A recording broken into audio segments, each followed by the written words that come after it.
سلامونه دوستانو، په دې هیله چې ټول به راته روغ او جوړ یاست. افغانستان او سریلانکا ترمنځ یوازینۍ ټسټ لوبې دویمه ورځ هم پای ته ورسېدله چې د سریلانکا لوبډلې د شپږو لوبغاړو په سوځېدو سره 410 منډې جوړې کړې دي.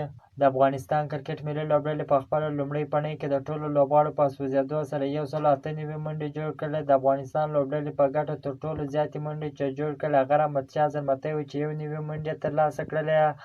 نور لوبغاړي مکمله ناکامه شول او ونه توانېدله چې د افغانستان لپاره د زیاتې منډې جوړې کړي.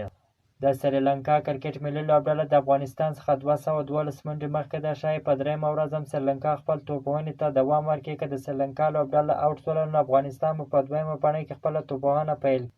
په دغه لوبه کې د سریلانکا توپوهونکو ډېره خوندوره په زړه پورې توپوهنه وکړله چې دوو توپوهونکو یې سلیزې ووهلې. یوه لوبغاړي بیا اویا منډې جوړې کړلې.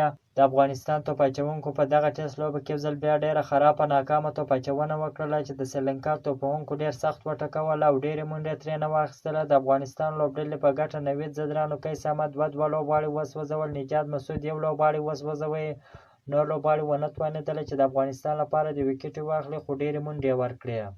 که غواړئ د کرکټ په اړه باندې تازه او مهم معلوماتو څخه ځان خبر کړئ نو زموږ پیج درسره فالو، چینل درسره سبسکرایب کړئ. تر بلې ویډیو پورې د الله په امان.